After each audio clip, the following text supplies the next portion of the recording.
may PRRD.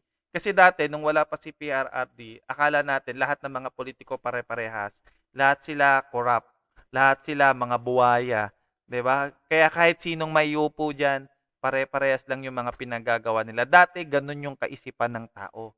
Pero nung naupo si PRRD, nagulat tayo, aba hindi pala lahat ng mga politiko ganyan.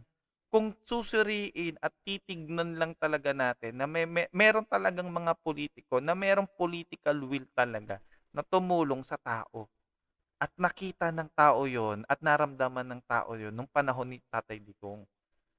'Di ba? Kaya ang preference ngayon ng tao, no, kapag totoo ka sa sarili mo, kagaya ng preference ni PRRD, kumbaga naging standard talaga eh, yung pagiging politician ni Tatay Digong sa lahat ng mga politiko.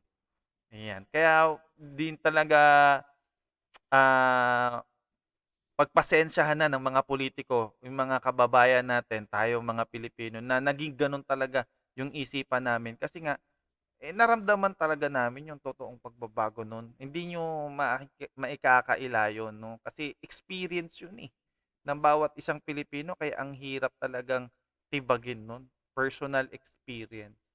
Ayan, hindi mo siya basta-basta mapapalit o mababago dun sa utak namin kasi nga naramdaman namin at na-experience namin sa sarili namin yung pagbabago nung panahon ni Tatay Digong.